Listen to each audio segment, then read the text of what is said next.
This is the main interview segment of the New Dawn, the midweek edition, and we want to look at something very important to the growth of Nigeria and talking about diversification. What other areas of the economy can we diversify into? And today we want to focus on tourism. That's why we are bringing to you this topic on diversification. Nigeria's economy through tourism, and these will be looking at the policies, the investment, stakeholders' role, participation, communities, and what the Nigerian government herself can do to grow the economy and also diversify into other sectors of the economy. My name is Charity James. I will not be doing the program alone. My colleague is here, Okpeyemi Adewumi. Good morning, Okpe. Good morning, Charity. And like Charity said, we won't be doing this alone. We also have guests in the studio, and we have those. We also have someone that will be joining us via Zoom. But in the meantime, I think I would let Charity introduce who our guest will be today. Okay, we have Dr. Oduola Timothy Olaoluwa, who is the director, Tourism Comment Club International, Ogun State Council, and today we will be talking about diversifying, especially as it comes to the area of tourism. Good morning, Doctor. Good morning, Charity. All right, it's good to have you here. And this is the season where we look at entertainment, tourism, and we know that a lot of people want to visit a lot of tourist sites, want to look at how beautiful Nigeria is. So do you think tourism sector in Nigeria is a thing of pride right now? Good morning once again, Charity. Good morning, viewers. Thank you for having me. Well, the question, do I think tourism in Nigeria is a thing of pride right now? Well, the answer is a yes and a no. Right? It's a yes and a no. Yes, in the sense that there are still a number of tourist attractions in Nigeria that are very good, and of course, we have different aspects of tourism. I personally say that we have 4 buckets of tourism. We have the eco-tourism, which has to do with nature. All right. We have the community tourism. All right, which has to do with the community we are. Of course, we have the entertainment tourism, which is the aspect we talk about now, the dirty December, and the rest of the plaything, yeah. All right. Then, of course, we have the cultural tourism that has to do with the way of people, the way of their lives and all. So in an aspect of tourism, which is the entertainment tourism, I would say Nigeria is a thing to look forward to right now. Okay. But in some other aspects, it's a no for me. All right. Okay, so tourism is often described as Nigerian sleeping giants. I mean, talking about the uncertainty in the oil revenue, and we're trying to diversify into agriculture and some other. So if we pick tourism, can tourism realistically diversify our economy? Like, what is the big picture there? Well, it's a yes to me. As a matter of fact, I can categorically state that the most underutilized sector in Nigeria is the tourism sector. Is the most underutilized sector, and I can tell you this for sure, that tourism can build Nigeria because it can create job at the immediate time, right? And it can develop every aspect of the country without digging a single barrel of oil. Okay. When we talk about economy, everybody thinks about oil, but I can tell you the truth that tourism can drive Nigeria's growth without touching anything that has to do with oil. You can take example of countries like Morocco, South Africa, Rwanda. You know, these countries are doing well and they are thriving on tourism. You can check some other countries that we also know. Of course, look at Dubai, where we have religious tourism and the rest of it. And these countries are thriving well because what is coming in from tourism is enough to sustain them. Even if it's not there, it's not giving them the 100%, at least it's giving them above 25%. So if we can diversify it, and we have a lot of tourism aspects we can focus on in Nigeria, whereby if we focus solely on tourism, we can develop Nigeria well without thinking of oil at all. Okay, now let's diversify on the program also and look at the subsectors of this tourism sector that we are talking about, a lot of people give this tourism a general name, but for stakeholders like you in the sector, you know that there are different aspects and those who can fit into these different sectors. So tell us, what sectors do you think Nigeria should really focus on when we are talking about this diversification? Do we neglect one aspect of the subsector of tourism and focus on one? And if we are focusing on one major subsector, which subsector do you think can that be? Well, for me, I would say tourism is an all-encompassing thing, right? It's just like I would tell people, tourism is like seeing the world at once. Okay. Every aspect is interwoven. There is no aspect that can survive without the functionality of the other. The reason is this. For example, in tourism, I made an example of tourism, the entertainment tourism. You cannot do entertainment when there is no accommodation for people to stay. And also, when we are looking at that accommodation, when we are talking about that entertainment tourism, we are also talking about cultural tourism. If somebody is coming to Nigeria, for example, they want to see your heritage sites, they want to see your culture and do the things, they will need somewhere to stay. So you see that aspect too also needs to be taken care of. Also, they will need to pass a good road. You understand? Because if there is no road for me to pass to your destination, then where am I going to? Now, if the road is there, I've seen this site, what of my security? Is it guaranteed? So we are talking about the limitations now. Right, exactly. So every aspect there's no particular aspect where you can focus on. Every aspect has to be developed, every single aspect. But if you are looking at the immediate time, probably because of the Christmas season that is on now, we can say, okay, let's focus on the entertainment aspect. Okay, from what you have said, you've told us that all this different this thing is interwoven, yeah? So, but you know, many tourist attraction sites, they actually lack that good road, power, basic amenities, and some of this. What exactly is the government doing, or what is the government, what should they do to fix all these bottlenecks so that we don't have to wait for when it's the season? Take, for example, December, and we have a lot of people coming home.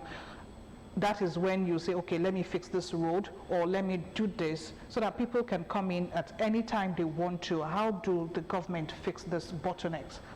Well, I've always maintained that there's this thing I used to tell my friends. I would say, let the government provide infrastructure, and let the private sector do the innovation.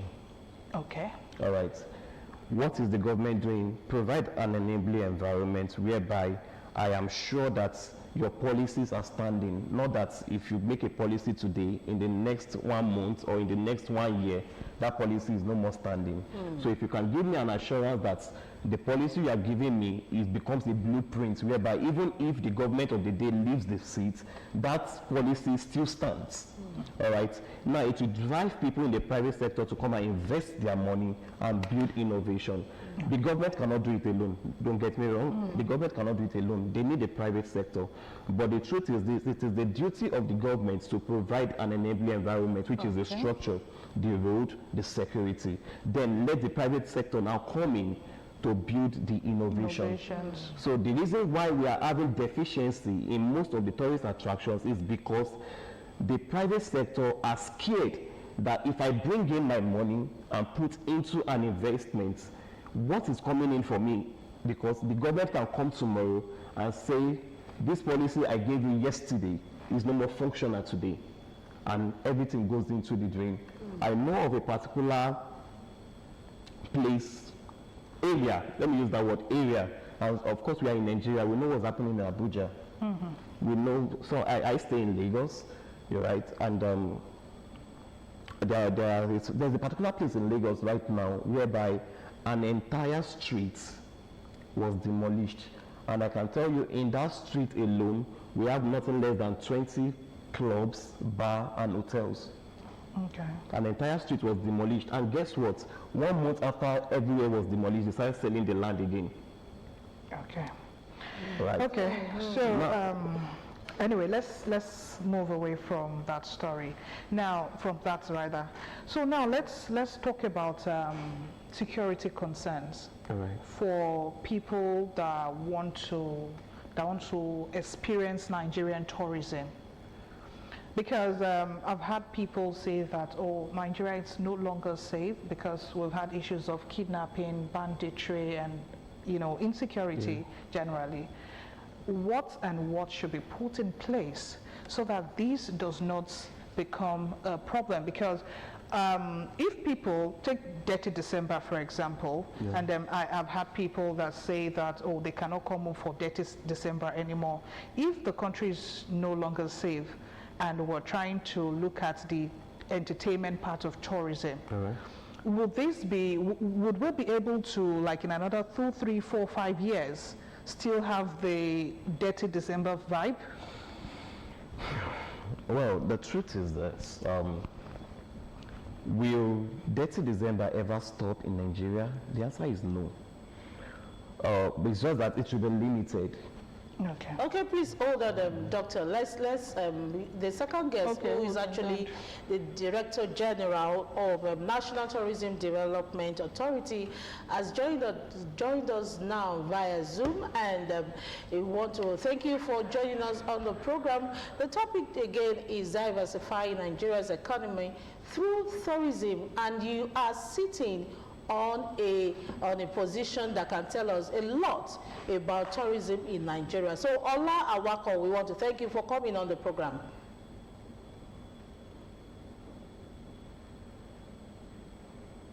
Hello, the DG, can you hear us? All right, let's continue, Doctor. You were talking about, Okwe was asking you about what security challenges will pose on the sustainability of our tourism value chain, especially when it comes to seasonal celebrations. Do you think security can break down the flow when it comes to year in, year out celebration? Yeah, like I said earlier, security can really break down the flow of, I would call it tourism in Nigeria, especially during festive period like this. However, it cannot entirely break it down. Okay. It can only limit it. For example, we all know that as much as we have a lot of security threats everywhere, there are still some places that are peaceful. Maybe not entirely peaceful, but at least relatively peaceful. All right. So people will only be restricted to such places, and that way we are not getting enough of what we should get. Because, and I will always say this: as much as security issues are existing in Nigeria, we still have tourist sites that are functioning. I travel at least once every month on tour. At least once every month. And most of the time, of course, sometimes I go by air, but sometimes I go by the road. Okay. And I'm here. So it shows that we still have places that are safe in Nigeria. And I'm not talking about the Southwest alone.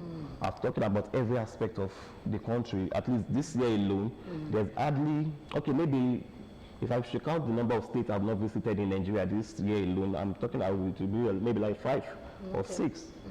All right. So there's still safety to a reasonable extent. However, it is important for us to understand that if the government can make sure that everywhere is safe, we get more revenue from tourism in this period. Okay, let me take you back to your tourist attractions, adventure that you've gone through. We need to market this to the people so that they will know that yes, there are security challenges in Nigeria, but these sectors are still functioning well. Can you mention some of the attractions that we have in Nigeria? Some people do not really know they are still functioning. In some states, there was a time that when you mention a state, one major tourist attraction will be mentioned. But these days, people are not really tilting their minds toward that. So let's market what, since you are a major stakeholder, let's know what you have seen about these tourist attractions. Where are they? Where can Nigerians get a particular aspect of adventure that they want to get? Well, thank you. It depends, like I said, everybody that is coming into tourism or you're coming for tourism you have something in mind. Okay. It depends on what you want, all right? If you want educational tourism, if you want cultural tourism, entertainment tourism, you understand, our creative art. For example, if you're looking at art tourism, creative art, you go to Tinapa in Calabar. All right, if you are looking at heritage or cultural tourism, you go to places like Osun Osogbo Grove. You go to places like of course, I don't even want to come to Ogun State yet. You should come. You should come. We are home. Okay, let's say you come to, of course, you come to our upgraded Olumorok. Besides, if you've not been to Olumorok recently, you need to visit there. No, I've been there. It's really wonderful. I really love the way it is now, honestly. Okay, so I said we have the Olumorok, we have the Biliki Sosongbo Shrine, of course we have the Osun Osogbo Grove, we have the hot and cold water spring. All right. Then in Lagos too, we have a number of museums in Lagos. Badagry museums are there, and they are very good.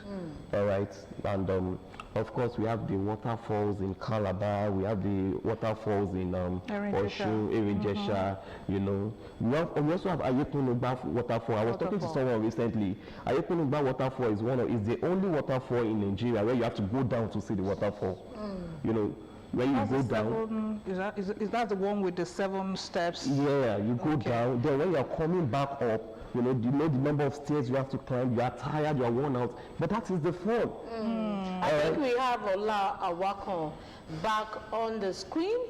The DG, welcome to the program, the New Dawn program, and we have been discussing diversifying Nigeria's economy through tourism. The DG is Ola Awakon, the DG of National Tourism Development Authority. You're welcome to the program.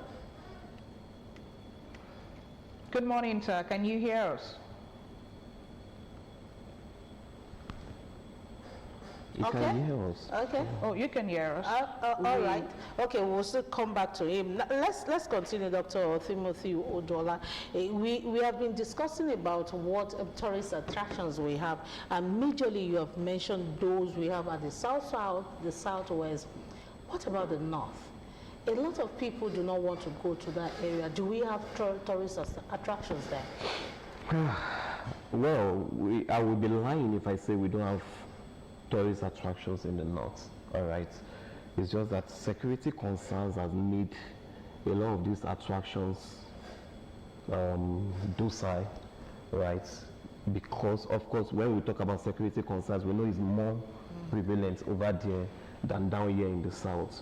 So of course, I was talking to someone. Yankari Game Reserve is still functioning, but if I tell you now that we should go to Yankari Game Reserve, you will be scared. Let's be sincere. You know, we also have other places in Niger, we have places in Kano, you know, but the truth is this, all these places are some are closer to the bush, right? But they are functional. They are functional. Okay. They are functional. Though I cannot deny the fact that these places needs to be elevated. Okay. They need to be renovated, just like we did to the Olumorok, right? When these places needs to be elevated, but they are still functional. So aside the sites, because so far we've been talking about sites, what about festivals? What about, I mean, cultural? I know we have the Calabar festival, yes. we have the Ojudioba, we Yes, have the... How can this be like a source of revenue, or is this already a source of revenue? Is this already generating income into the government purse? Well, like I said, you know, we have the festivals are part of what I said is the cultural aspect of tourism. All right, whether we like it or not, these festivals bring in a lot of revenue for the government. But the question is this, are we utilizing it well to get all the revenues that are coming? Because, for example, right from when I was in secondary school, I've been hearing of Calabar Carnival. Okay. And I remember very well, one of the first places I visited as a student when I got to the higher institution, you know, when I got my freedom that at least nobody to monitor me, was Calabar. And I went for the carnival. I saw how it is. I was still in Calabar Carnival recently, I think about 2 years ago or thereabouts.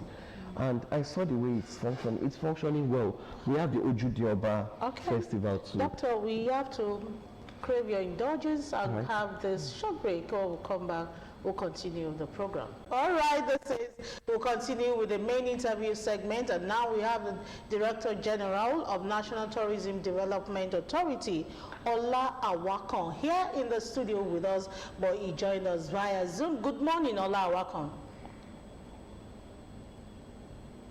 A beautiful morning to you. Good to be here.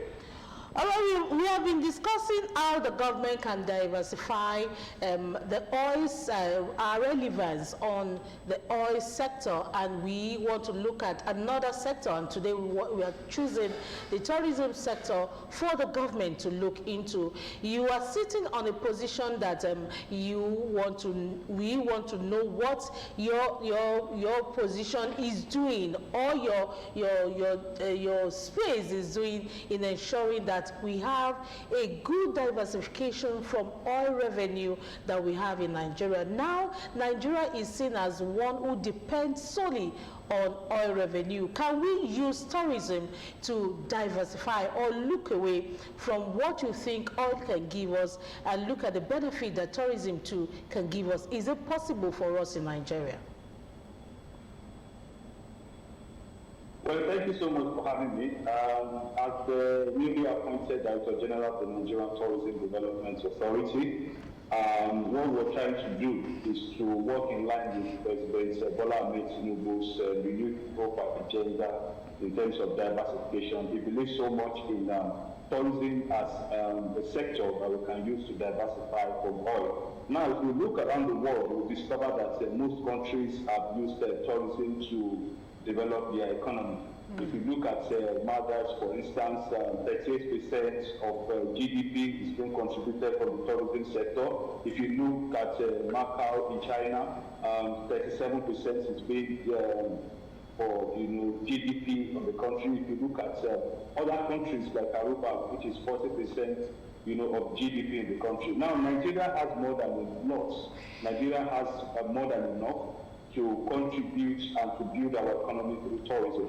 I always say that tourism is private sector driven, and I've listened to your guests. I heard what you said.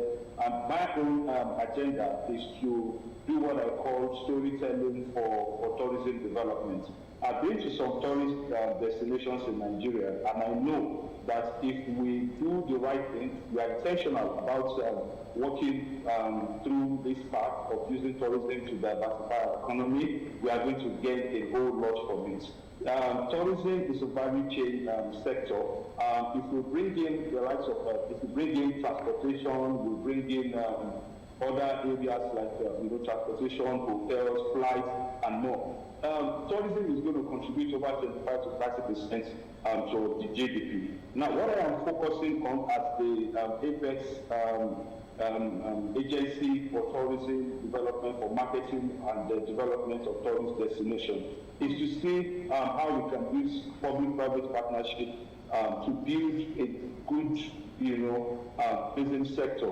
Now, I've seen what Ikogosi, for instance, has done through public-private partnership. I've seen what Olumoro is doing through public-private partnership. But if we allow the private sector to take a good chunk of developing this sector, and the government provides enabling environments and partnership, now, when the government leaves the office, in this office, I'm not going to spend more than 4 years maximum. If I spend 10 years, I spend 8 years, I'm going to leave. But whatever policy I put in place, if I carry the private sector along and they are doing it rightly, when I leave, if the next person comes, even if they don't like that person's space, already there's a structure put in place for the private sector to continue, because the private sector will never leave the sector. It is the government appointees that will come and go. So this is what I think has affected, some tourist destinations like maybe Cattle Ranch, and affected some of those destinations that used to be the pride of our nation, and they are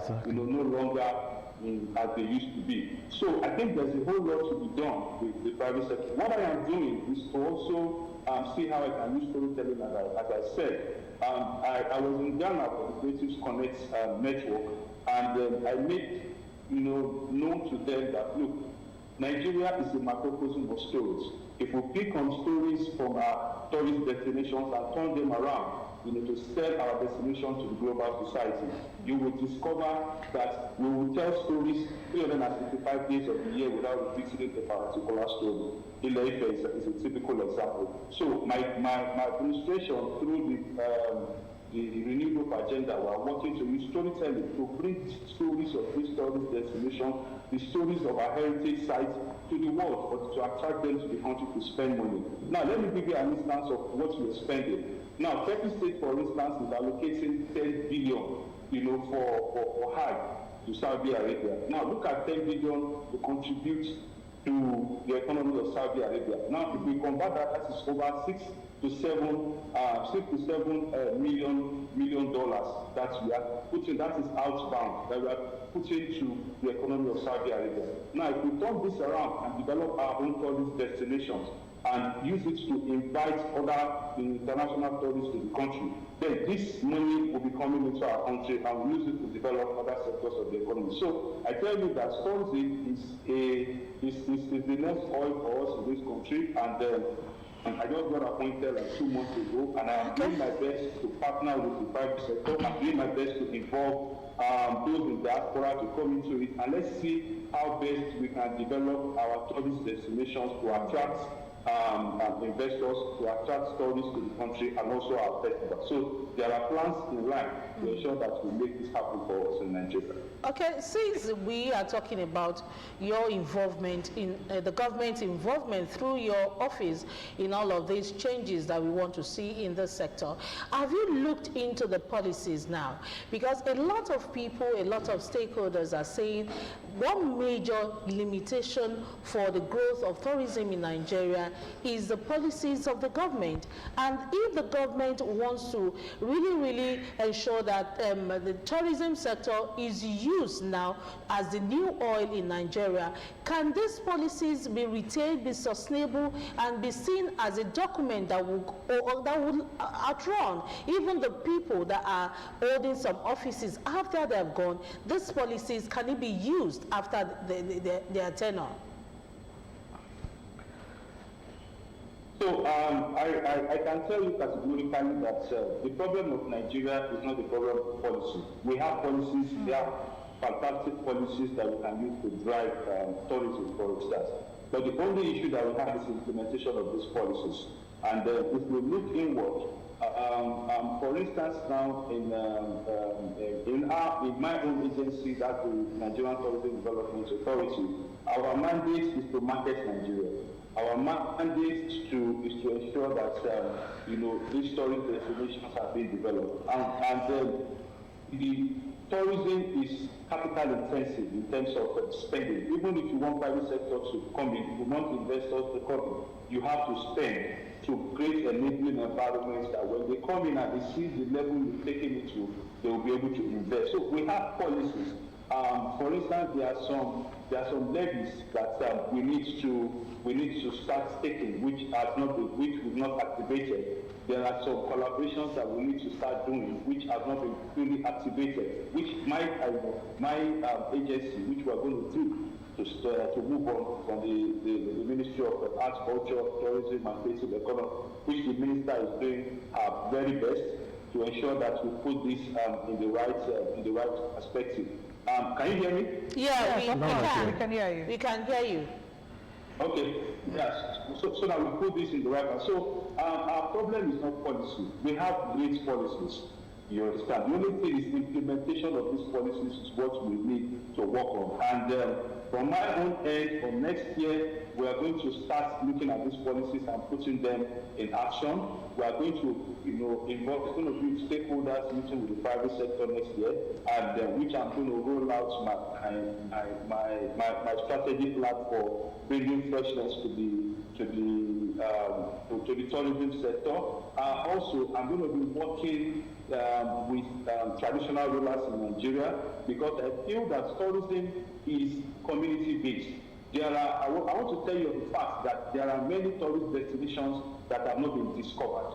For those that have been discovered, yes, I know there are many interests, but those that have not been discovered, you can only work directly with the traditional rulers, with the locals, for you to be able to discover those ones and bring investors to develop them and have, good impact on the economy. So we're going to be working with traditional rulers to develop some of these story sites.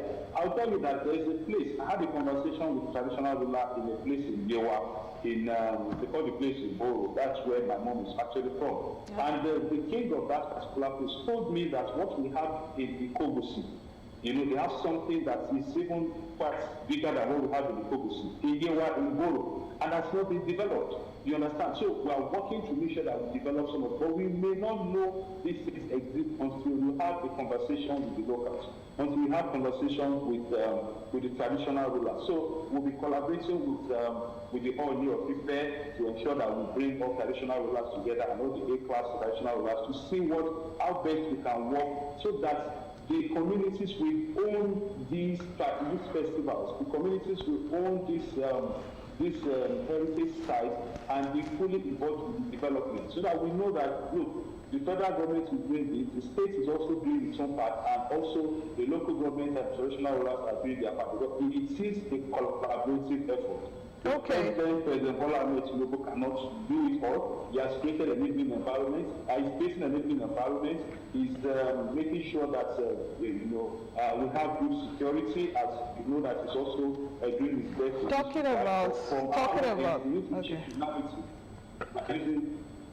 about collaboration. Can you hear me, sir? Yes, I can hear you. Okay, so talking about collaboration and market in Nigeria, we know that Nigerian festival, the music, the films, fashion has lately attracted a lot of global attention. So how is the NTDA integrating culture and the creative economy into tourism? Because earlier we had discussed before you came in, that there are other aspects of tourism aside the ecotourism, exactly. So when we talk about the Nigerian festival, the music, the fashion, how is the NTDA, integrating these into creative economy for Nigerian tourism? Okay, so tourism development is a collaborative effort, and I've always, I'm an advocate of tourism. You cannot disconnect tourism from the creative sector.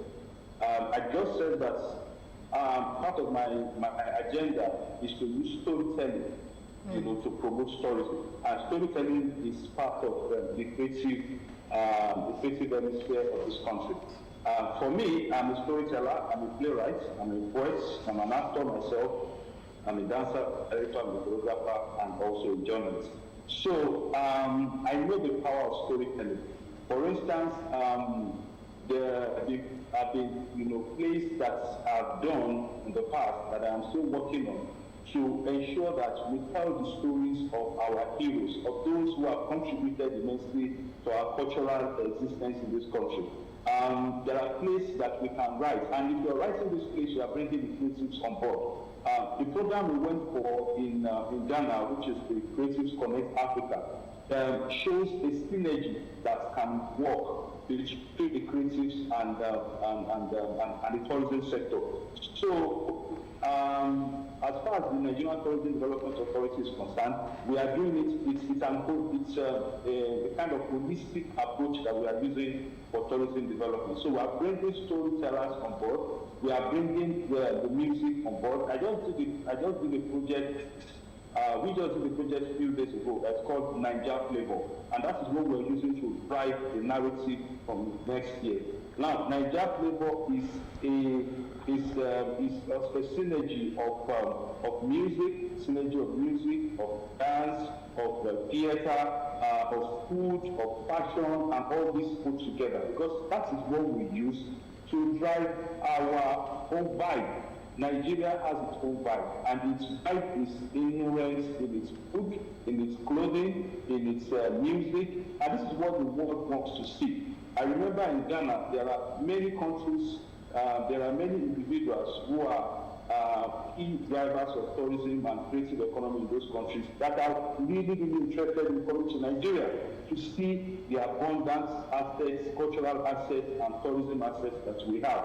But we need to create that environment that when they come, they see, they'll be able to go and tell more people, and there will be a multiplier effect for them to come. So at NCDA, what we're doing is to ensure that we work with every relevant stakeholders, the musicians, the actors, the script writers, name it, because if we say we are promoting Nigeria, we are promoting or we are marketing the culture of Nigeria, we are marketing the assets of Nigeria. And the assets of Nigeria can be promoted through storytelling, can be promoted through music, can be promoted through all these different avenues, through fashion. So we cannot, we cannot put tourism in isolation and put creative sector in isolation. They work hand in hand. Okay, Mr. Wako, thank you very much. So let's talk about some of the challenges that has been faced. And earlier we had talked about security concerns and the global perception of Nigeria. So how is the current security concerns in Nigeria? How is it affecting tourism sector? And what is the government doing about this? Okay, so I've had first to attend to this question on different occasions. And what I say is, number one, let us have it at the back of our mind that insecurity is not peculiar to Nigeria at all. Some of these countries that are having influx of people into their economy and using tourism to develop their economy also have a pinch of security concerns in their country. But what they have done is to say, let the government focus on ensuring that these security issues have been addressed. Why they change that? Why they use tourism and other areas to override that discourse on insecurity? Yes, the government is doing its part. For instance, at NCDA, we are collaborating with some private sectors who are coming in with security ideas to be able to create things like security for tourists when they come into the country. Yes, we're working on that. The government is doing its part. You know that the president is concerned and has been, having meetings with security chiefs and doing all it can to address that. While he's doing that, on our own end, let us change the narrative. Let us tell the stories of our assets. Let us tell it, and for those places that are secure, for instance, Ikogosi is secure. You can bring people to Ikogosi and they will enjoy the beauty of Nigeria. Olumorok is secure. You can bring people to Olumorok and enjoy the frenzy of Olumorok. When we have Oshun-Osogbo, for instance, Oshun-Osogbo, the environment is secure. We can have a good experience there. We can take people to Judea, we can have good experience there. There are many festivals that let us continue to talk about those. Why the government focuses on addressing security issues. We would use tourism to change the narrative. If you go to Rwanda, it's not that Rwanda does not have its own issues too. If you go to Sierra Leone, it's not that Sierra Leone, they don't have their own issues too. If you go to other areas, they have their security, but they have played down on those concerns and played up on the assets that they've got in terms of using tourism to promote their country. So I think we should do more, and the governments, as we have, they are doing a whole lot to ensure that they curb the menace of insecurity in the country, and that we know is going to come to an end very soon. But let's continue to talk about our assets.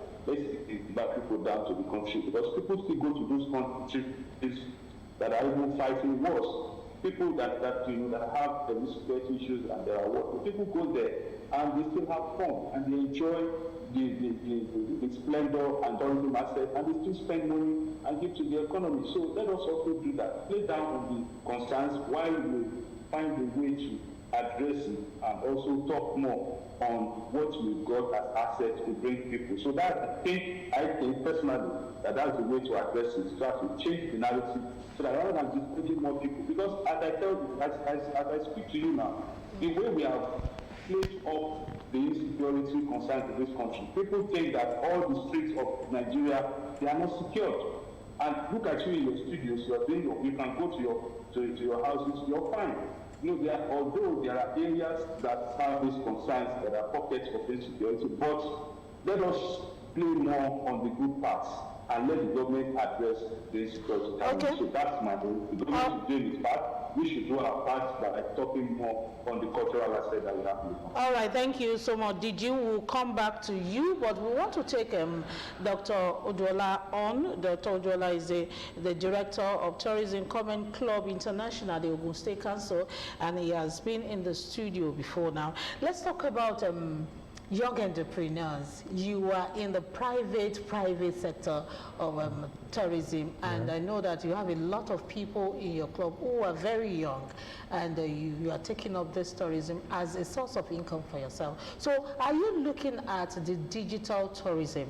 Now, this is the 21st century, we are in the digital era, and we do a lot of our content tilting towards what we push out to the people to see. So are you looking at digital tourism, and what are the benefits for us in Nigeria? Well, thank you very much. The thing is, whether we like it or not, we cannot rule out that as the world is advancing, we need to advance with the world. Right now, we're in the digital age, AI age, right? And if you must stay in business, you must follow the trend. So a lot of people, a lot of youths, a lot of young entrepreneurs are utilizing the use of digital age now, the use of AI and the rest of it to drive their business in the aspect of tourism. But just like he said, most of the digital aspect has to do with storytelling. All right, it has to do with storytelling. You cannot expect that it's after the storytelling that people will come and visit. You know, the storytelling is one part, which is, I call it the creative aspects of tourism. There's the part where people need to also come and see this physically. Because when you dish out something digitally and you put it out there, it informs. But when it comes to experience, they need to come and see it. That is where the experience comes. And the real money comes from experience, not from the saying. But the information goes before the experience. So that is just a lot of youth are making use of the digital age, and I'm really happy about that. Okay, we'll go back to the DG now and round off with this question. We want to know if the policies of the government that you say they will be looked into are sustainable, one, and what is your message for Nigerians? We are in the season where we use a lot of tourist agencies, a lot of tourist sites, a lot of places to go to this season. What is your message for Nigerians, and how do you think Nigerians should see the tourist sector going forward?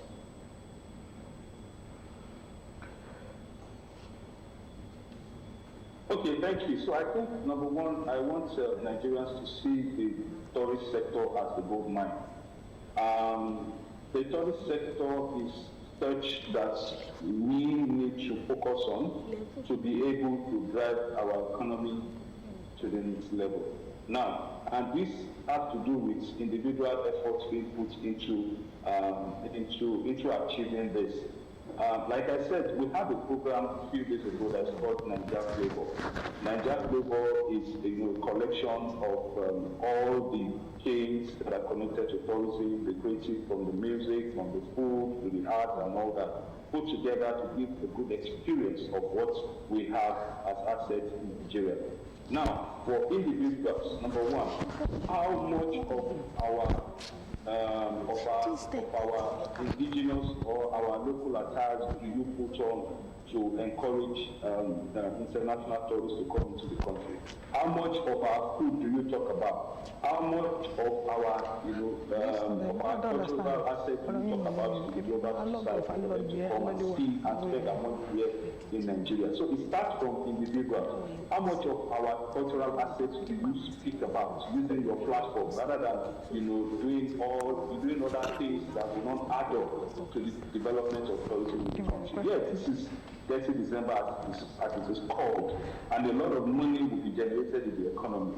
There is a shift from the initial concept of 30 December. Now people say because people come into the country and you are curating activities for people, you are asking them to pay exorbitant exorbitant prices for them to experience Nigeria. And then when they come to experience it, the money they pay will not even equate the experience that you give there. This will not speak well of us because it will drop the experience that if you have 50 people coming to the country and you tell them to pay 2 million naira or thereabouts or 50,000 or thereabouts, you give an experience of like 10,000 or 5,000, the next time they will not come.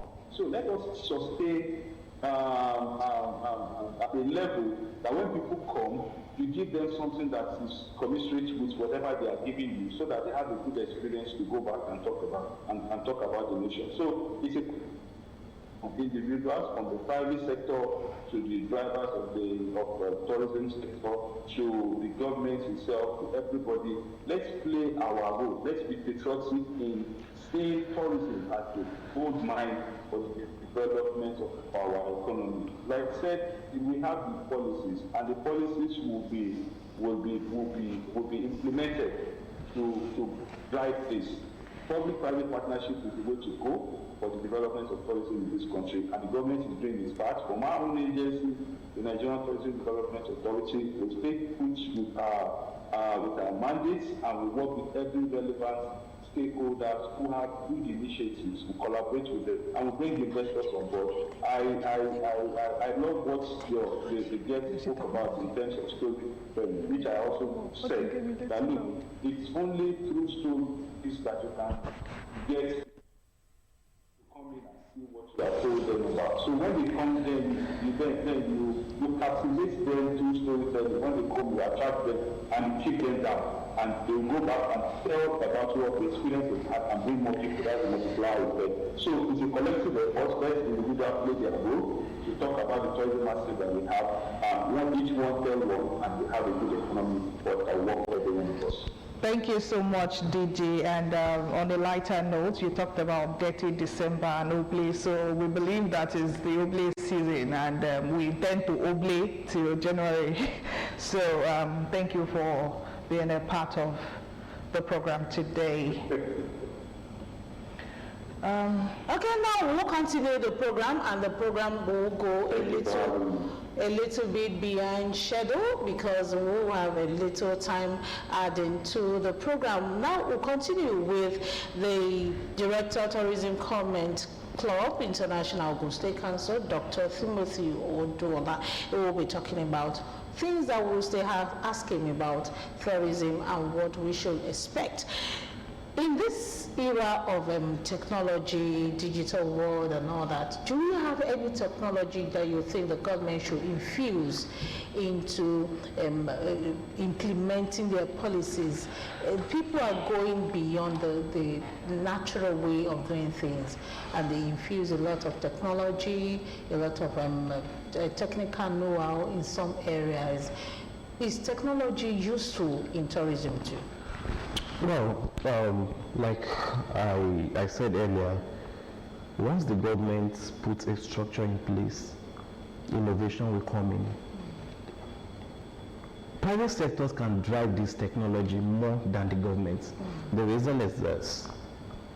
We all know the bureaucracy that happens in the government sector, in the ministries. Before this will go to this office, before it gets approval, then it goes to this director to get approval, then to the PS and all. You know, but in the private sector, it's easier to see your bosses than to get up at the ministry. So what we need is let governments just, I was talking to someone recently and I realized that even for some of these tourist sites, there are drones that are made available. And these are provided by private sector. I was somewhere recently, right? I was to go to Ogtvabeokuta Ranch. I love going to Ogtvabeokuta Ranch, except for now that the place has become a very good shadow of itself. But still yet, I love going there because every time I want to relax, that is one of the best places because of the environment, right? Now, the guy said something, he came, I met him there, he said he's a tourist too, and we were talking. He brought in a drone, right? And while we were there, the drone was busy scanning everywhere for security threats. Now, if this is somebody, an individual, he only came there for a tour attraction, all right? And it brought that.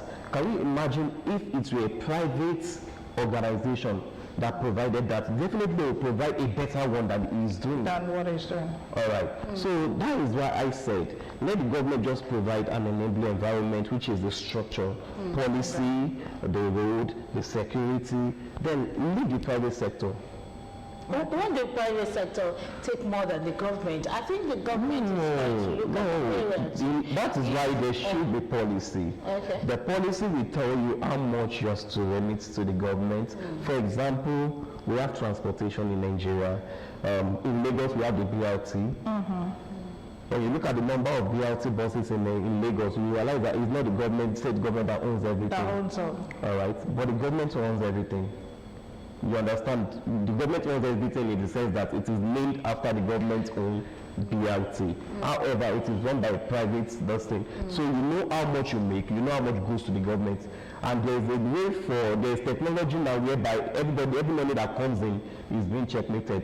For example, look at what is happening in the railway stations these days. You understand? You can be in the comfort of your home. E-ticketed. And you book your ticket, e-ticket.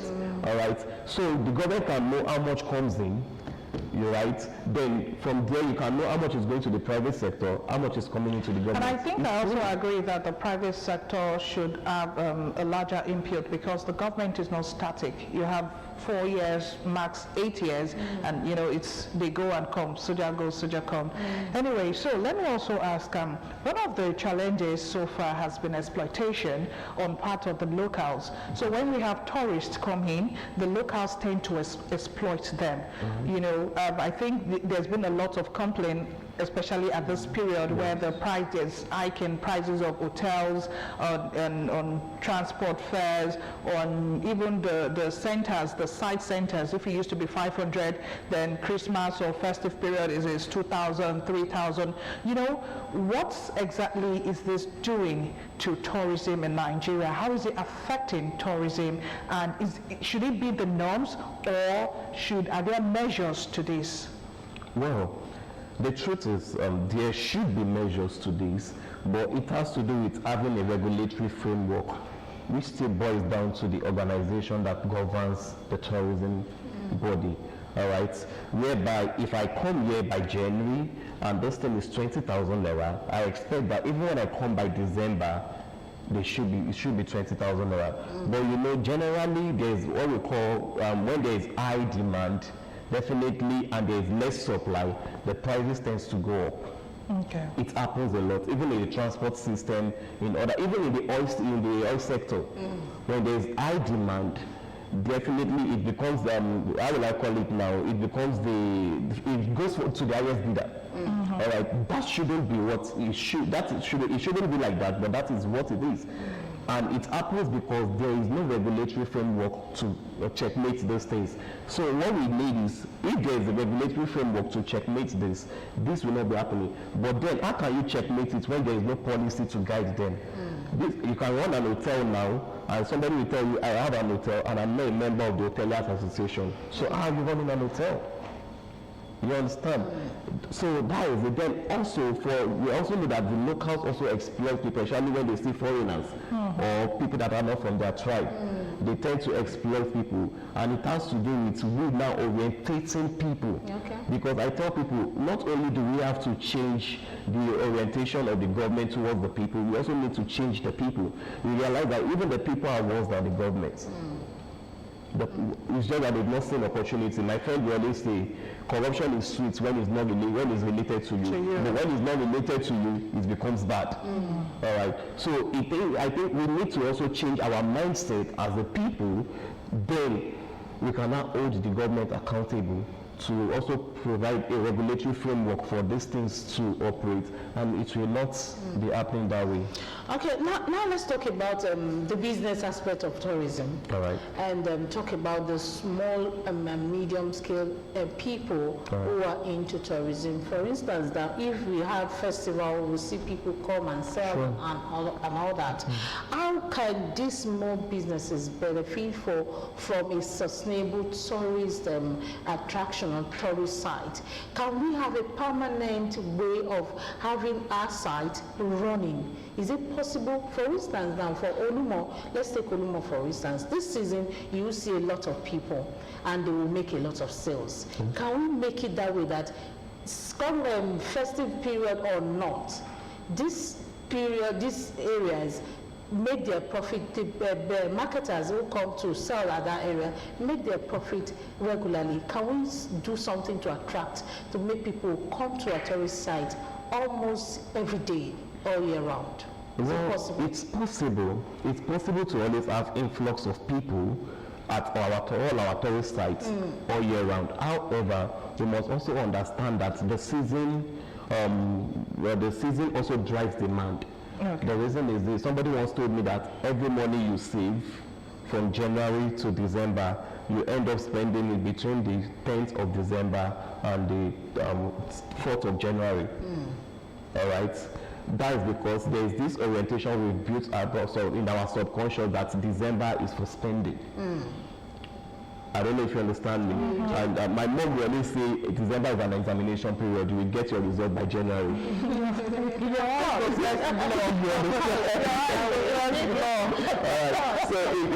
But however, once we understand that during that period, it's a psychological thing. People tend to spend more in December. But that notwithstanding, we need to make sure that these organizations, these tourist attractions are running well. If, I repeat, if these people that are running these tourist attractions can be consistent too in their delivery. Because I tell people one thing: when tourism creates livelihood, other sectors creates earnings. Okay. But tourism creates livelihood because in tourism, you touch every aspect. For example, if a tourist is coming in, hotels will be affected, transporters will eat, medium sellers will eat, the tour guide will eat. All right. So everybody gets something. So what we need is to make sure that these organizations, these tourist attractions keeps running. And I must say this, is not one thing I've come to realize, especially maybe for those of us that are from this side of the world, like Africa generally, we believe that once you make a little loss or you don't make profit at a particular time, it means that the business must close down. No. Loss is part of the business. Sometimes we make profit, sometimes we make loss. But I can tell you, in tourism, the profit is always more than the loss at the long run. But at the initial stage, you might not get all the profits you want. And of course, this also goes to a lot of youths that are going into they see tourism as a get-rich-quick scheme. Okay. No, it's not. Tourism is not a get-rich-quick scheme. You must be consistent and you must gradually take your returns. But one thing is sure, if you are consistent, your revenue will increase. And with time, the multiplier effect of that increase in revenue will make you the big man that you want to be. Okay, all right. Okay, so let's talk about the creative economy of tourism and how it could be a source of like a job opportunity. I mean, job creations, employment opportunities. Let's take the Adire industry in Ogun State. Yes, we have an Itoko, we have the Itoko market. Yes, as an example. Yes. Now, how can Adire, be given that global recognition so that it can be like a big tourism picture, especially for Ogun State? If there's any governor I will celebrate so much, maybe not in other aspects, but in terms of publishing or putting our local fabrics out there, it has to be Governor Dapo Abiodun. Okay. I respect that man so much for that. Then I think Governor Adeleke. Okay. All right. These are people that, everywhere they go to, they tend to put on our local attire. Most of the time Kampala, Adire, and the rest of it. Now, the truth is this: whether we like it or not, I will always say it. The clothes we buy, the English wear we buy and all, there's no difference between it and our local fabric. As a matter of fact, our local fabrics are far better off. It's just that we've gotten so accustomed to this thing that if I'm not wearing suit, I am not seen as a respected, a responsible person. Okay. All right. You know, I remember, okay, why coming here? My wife told me that why don't you wear suits? And I'm like, you understand? And I'm like, what happened to wearing native? You said, no, you know, native is for parties, Saturday, at least maybe Friday, but for weekdays, you wear suits. A responsible man wears suits. And I'm like, really? So that is that's what has been built in our subconscious, that when we wear our Kampala, our local dress, we are not fully dressed, or we are not looking very good. But the truth is, when you look at those people that introduce these Western wears to us, those are their own way of dressing. Why don't we celebrate our own? You can. I have someone is now out of the country, but I remember when he was here, this guy Uncle Leko Aremo, when he does tie, he wears tie is always Ankara. Local fabric, you know, his trousers, local fabric, his belt and all, you know, his conflict and all, you know, he markets these things, and this is someone that is not even in the tourism business. And we see a lot of people these days, especially men, when they put on the cap, they put on the suit or pants, and sometimes put on their native cap. So the truth is, people are beginning to understand that our local fabrics are even better off. And is a way of selling us. Even outside the country, I've been privileged to go out of the country a number of times, and one of the things people used to tell me to bring for them is our local fabrics. Because they like it. I have a couple of friends over there too, that the only thing they do over there is to sell local fabrics. Okay. And it's going well, but we need more. Okay. And one of the ways we can do that is still what I say, the government should help us do. For example, export charges are high.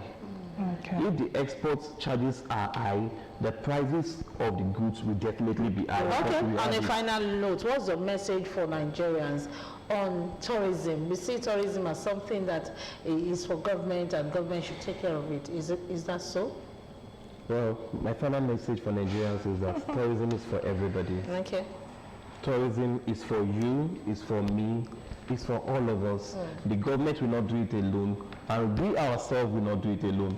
But with the partnership of the government and we, everything will go well. Your community is needed, the state level is needed, the federal level is needed, everybody is needed in building tourism. All right, thank you so much, Dr. Timothy Ojola, for coming on the program. Dr. Timothy Ojola is the Director, Tourism Comment Club International, Ogun State Council, and we have been talking about diversifying Nigeria's economy through tourism. And earlier we had the DG, National Tourism Development Authority, the agency that oversees tourism and its policies, Ola Awakon, on the program. You joined us via Zoom. And Okpayemi Adewumi also was here. He's here, and we'll be here now on the program, and we've discussed everything that has to do with tourism, the policies, investment, involvement, partnership, collaboration, and everything that people, Nigerians especially, needs to do. And it comes to promoting the image of Nigeria through tourism and how we see tourism in our climate. Thank you for coming, Doctor.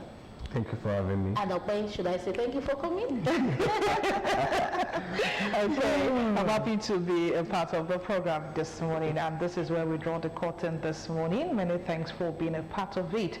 So we will come again next week by God's grace, and then till then, it is goodbye from myself and Charity.